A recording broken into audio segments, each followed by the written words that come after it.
Good morning and welcome to the National Newspaper Publishers Association's Let It Be Known. Good morning, David Youngblood and Joni King and everybody else who support us every day. We appreciate you guys. A small but historically significant city has elected the nation's youngest Black mayor in history. We will tell you about the new mayor of Earle, Arkansas. Also, the heroes of the January 6th insurrection were saluted at the Capitol, and we'll show you their response to Senate Minority Leader Mitch McConnell and GOP House Leader Kevin McCarthy is very, very pointed. But first, Democrats are breathing a sigh of relief this morning after taking firm control of the U.S. Senate with Senator Raphael Warnock's victory in Georgia. We discussed with Austin Cooper of the Washington Informer and, of course, Rashonda Tate Billingsley of the Defender Network. Good morning. Good morning. It's good to see you both. Rashonda, Georgia. It was a rainy night in Georgia, but Georgia was still on everybody's mind. How's that? You're on mute, Rashonda. You're still on. There you go. It's early. It's early. Georgia on my mind. You know, Georgia had us pulling our hair out all night long, going, I cannot believe this is this close. That is just what dumbfounds me. But it also shows you that Republicans were playing the long game. They didn't care if it was an armadillo. They would have put their vote behind it because they look at they will vote for people they don't like. They will vote for people they can't stand. They will vote for anybody that's a Republican because he's a Republican. I'm just glad Georgia pulled it through. So, Austin, we know, come on, it's easy to see what like Rashonda said, an armadillo. I like that. They would have voted for that. But it's easy to see Herschel was just a pawn. What is Herschel standing this morning in the Republican Party? What's next for him? In the Republican Party, I don't even think that the Republican Party is granting Herschel Walker the title of pawn. You know, he just has no status whatsoever with them. I think it was a gamble on their part. I mean, let's remember he didn't decide to run for the Senate seat on his own. Right. He was a prop of Donald Trump, and Donald Trump once again dictated to the Republican Party, and the party in particular in Georgia, that he was going to be their candidate. And once again, they fell in line. And today they have nothing to show for it. Like Rashonda and you, I am relieved that Senator Warnock did pull it out. But well, you know, I'm also it would have been six interesting years. But I'm also offended that it was this close, and it just goes to tell you what the mindset is of far too many people in Georgia that they would have taken him seriously. You recall that the lieutenant governor, drawing blank on the name of the lieutenant governor of Georgia, came out of the voting booth and spoke to the press last, I guess, on the election day, Tuesday, and said that he did not vote for either candidate. I just couldn't. So that goes to show you the dilemma that they're in. So, in answer to your long-winded answer to your question, okay. Herschel Walker is persona non grata this morning. I guess he'll go back to playing football or go back to Georgia, whatever he's going to do. Texas. But any political agenda of his is dead. Yeah, he's all yours, Rashonda. He lives in Texas anyway. We closed. We good. Not closed. You good? You know this little thing. It reminds me of that. Do you ever see that Dave Chappelle skit where it's the Negro draft? Yeah. We don't want him. We select Mariah Carey. The black contingent takes Mariah Carey. But I wish I was close enough to Herschel or could just ask him, do you really think you could have done this job? I mean, this is a man who gets in front of a camera and can barely make subject and verbs agree. And he really thought that he could, debate beyond sound bites and really learn, the pros and cons of any issues. I mean, being being an elected official at any level, but particularly at the U.S. Senate level, is a very tough and demanding, intellectually challenging job. And I just don't think that he had it in him. And I think deep down he knew that he didn't have it in him, but he was getting paid to run by whomever. And I think America can breathe a sigh of relief that he would not be in the U.S. Senate. Well, and I feel like he was relieved. His concession speech was the most articulate that I've ever heard him speak. That's a very good point, Rashawn. Yeah, I heard.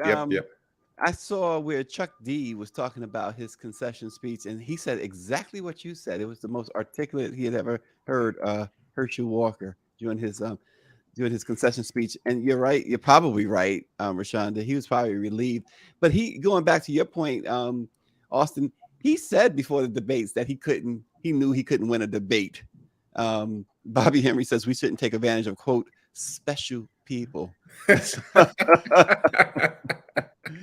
on the other side of it, though, on the real side, so this win for the Democrats puts the Senate at 51-49. Austin, there are some distinct advantages to having a 51-49 Senate as opposed to that 50-50 tie with the vice president being the tiebreaker. Absolutely. If there are any Supreme Court vacancies over the next 2 years, we have a significant advantage to Biden's nominee or nominees sailing through. A whole host of other, judges at the Court of Appeals and other levels, that the president will nominate. We stand a better chance of getting them through. I think it's also important to point out that because we do have a majority, my belief is that in the House, the president is going to be impeached. Doesn't have to be a reason to be impeached, but because they're going to impeach him, and we now know for a fact that if that does indeed happen, that he would not be removed from office. So that to me is a great sigh of relief, because had we lost control, it was my belief that he would have indeed been removed from office, formally removed from office, and we in our lifetime would have seen the first Black woman as president, if only for a couple of months or less than a year. A week, because they would have impeached her too. Yep, exactly. Look, they're so bold. They said, "Well, why are you impeaching her? She's Black." Exactly. They're that bold. Yep. Or try to impeach them both simultaneously. Right. They were crazy. Yeah, but Warnock's win also means Democrats likely have an extra seat on every committee, clearing an open path to passage when senators break on party lines. So that 51 vote advantage is 51-49 advantage can go a long way. It also, as we've been saying on this program, it also acts to, in some ways, it can, depends on the other rebellious senator, but it does kind of puts Manchin off in an island by himself, or it gives them the opportunity to say, okay, sure, if you want to go Republican, go Republican. Right. We don't have to kowtow to Manchin or Sinema anymore. And, I think they used the fact that we needed their vote, that their vote was needed. And now that's not necessary. So, yeah, it's no longer them holding the Democratic Party hostage. Yep. Yeah. And Senator Schumer, no longer has to do the power sharing agreement that he had with Mitch McConnell because of the 50-50. To your point, Stacey and Rashonda, we now have a solid majority, and it means less time, I believe, on the Hill, obviously, for the vice president to have to be up there on the Hill and to be doing any tie breaks. So if I had to guess, Rashonda and Austin are Democrats. Yeah. I keep hearing the word "we." In my line of work, I'm a bipartisan Democrat. But yeah, I'm a Democrat. Bipartisan Democrat. I like that, Austin. It is very hard because prior to Trump, I could say that I strongly middle of the ground. I mean, I wouldn't have died if John McCain became president. In fact, if I look, George Bush looks good at this point. That's probably it's bad when Trump makes George Bush look good. But I think us as journalists, us trying to walk that middle of the line is how we got Trump. Because we didn't push back. Yeah. But you said it earlier, Rashonda, that I still find interesting. We've talked about this before. The Republicans play the long game. Why? When will, since you guys, so overtly identify as Democrats, when will Democrats understand that? And when will they start playing by the different rules that they need to play by to really survive in this crazy political environment? That's the $1 million question. One of the things that when Michelle Obama first had the "when they go low, we go high," we all celebrated that. We applauded it. Because it sounded good. It did, and ideally, that's the way that we would like to live our lives.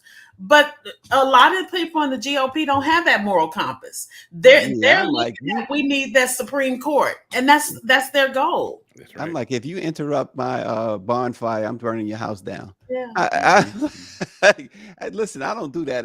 I don't do that too well. They go low, we go high and stuff. I've never done that too well, and that's my problem. I got to fix. But in this climate, it's you see what you're dealing with. You see that there are no compromise with certain people. You can't compromise. You can't send, for instance, you think I, Austin, can go into a Klan meeting and reach an accord with them?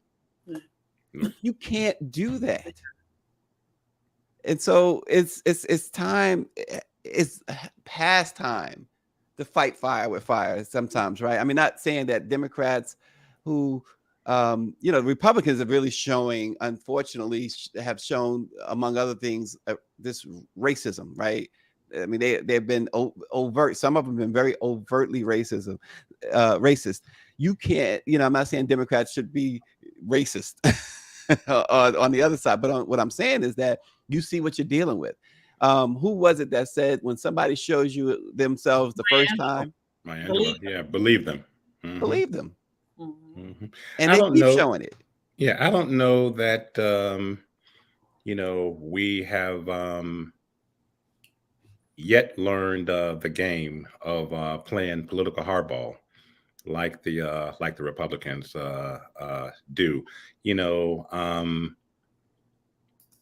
The hearings are going to start in all kind of nonsense with the Biden administration. Hunter Biden, the president's withdrawal from Afghanistan. There'll be a hearing on his plan for support for Ukraine, although that doesn't appear to have bipartisan support, that aid. But the point I'm trying to make is there are going to be all sorts of nonsensical hearings with the attorney general, with the president, Hunter, everybody in the administration significant. And watch how Democrats fall into line. By responding to congressional subpoenas, by appearing. However, you call me to testify 3 times a week, damn it, I'm going to be there 3 times a week. The Republican didn't do that. They ignored subpoena. I'm not saying it's right, but a part of me, I think any and all of us, if you, I, or Rashonda ignored a congressional subpoena, there'd be a knock on our door. Yep, with somebody with the handcuffs ready. Exactly. So it's going to be interesting to see. And I think I already know how this is going to play. I think Democrats are going to fall in line. This is the right thing to do. This is not fair, them calling to testify with this sort of frequency over nonsense. But I think that we're going to be much more accommodating than Republicans were with the January 6th committee and other instances. And it's still a retribution for Trump losing the election. Yesterday they found some more classified documents in a Trump storage bin. Gosh, you said me and you and Rashonda would be locked up. My goodness, could you imagine if, we go to the White House, we walk out of the White House with something that we're not supposed to. Before we get home, we would be picked up. Yep. It's like, how far do you go? Yeah. And it just, the pass that Donald Trump continues to be given, There's nothing necessarily political about it. Just once again points to white privilege and racism in in America. The fact that he is not in custody yet is just absolutely amazing. The fact that he is still a viable candidate for president on the other side, when he has said publicly that the Constitution should be overturned. I forgot his exact wording, but I mean, suspended. How can he get away with this? Why are Republicans allowing him to get away with this? And he attacks them. Yeah. Attacks them. It's crazy. It begs the question, the same question we asked several years ago, when it came to Marco Rubio and Ted Cruz. It begs the question: what does Trump have on these members? It's got to be something. It's like we wonder, what does Putin have on Trump? We know he has something serious on Trump. Stacey, I don't think that he has anything. I think it's the Republicans play checkers. They hold their nose and they say, we will vote for Trump because we can get him to do whatever we want. We can get him to put the judges that we want into place to pass our agenda. And for them, that's all that matters. We'll be like, oh, I don't like, Democrats will be like, oh, I don't like this particular person. And we're going, what does liking someone have to do with anything? There are so many people did not vote for Hillary because they didn't like her. Yes. Didn't the Houston, the Texas delegation, the Democratic delegation a couple of years ago, show what could be done? I'm thinking about when Mitch McConnell illegally put through the judge to the Supreme Court. But you remember, was it a couple of years ago when all those Texas legislators, Democratic legislators, fled to DC, and that nothing could happen while they were gone. And so didn't they kind of show you what could have been done in that case with the Supreme Court at that time, with what Mitch McConnell was doing? Right. I mean, and so that was a rare instance where you saw Democrats say, okay, we're going to be dirty like them. And we're going to stay gone as long as we need to be gone. Ultimately, it didn't work, but it sent a message in the time. Exactly. And that's part of the problems that Democrats have is Ted Cruz. You think Ted Cruz likes Donald Trump? He does not. He can't stand Donald Trump, but Donald Trump passes his agenda. But you said it didn't work, and ultimately it didn't in the sense that it delayed it for a couple of months, though. What they were trying to do. And my point was, if you recall, when McConnell illegally put through what's the name for the Supreme Court, it was just before the election. Had the Democrats went away like the Texas Democrats did, 2 months you have a new Congress, right? A new Senate. I mean, does it work that way, Austin? It does. I'm sitting here listening, saying, why didn't we do that? And again, why didn't we do it? Why didn't Democrats do it? It's because Democrats always see themselves 24/7 as ladies and gentlemen, and as elected officials of, in this instance, the Senate, who are have to adhere to the rules of the Senate, have to adhere to the rules of democracy. Democrats, Republicans don't play that game. They, I saw where who was the guy's name? McCarthy becomes speaker. He said on the first day of the new Congress, they're going to read the Constitution, the entire Constitution on the floor of the House. A series of members will read it.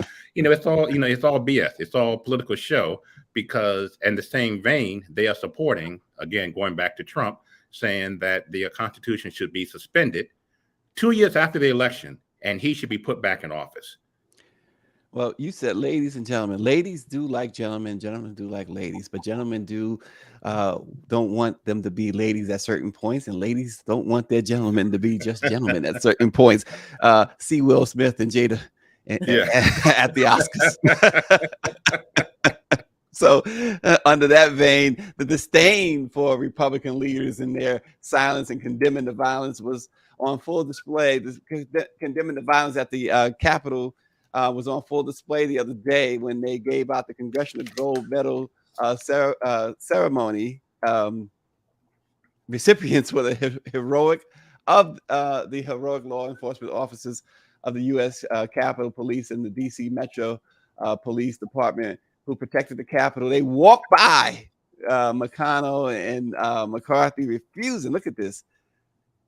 This was the rebuke of rebukes, right? Not even acknowledging them. Good. Rashonda, how classic is that? I love it. They said that they had no idea it was going to go viral like it did. They had just made a decision. We're not going to get up here in front and pretend we're all happy. And these people have did everything they could to stand in the way of us getting justice for our loved one. So I don't blame them. I love it. I love it. It just sends a message to the Republicans. You can't smile in our face. Kevin McCarthy, you're supporting Trump and all that he did that caused us to lose our loved one. So no, I don't want to shake your hand. I don't even want to look at you. The mother there says she did everything. It took everything in her power not to cuss somebody out. Good. And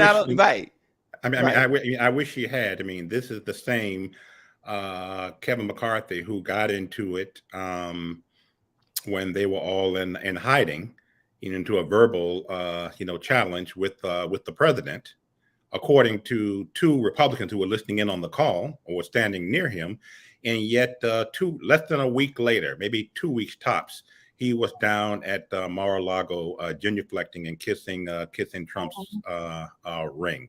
So good for her. Many of these same Republicans refused to meet with some of the families of the officers when they were making congressional visits. Can you imagine the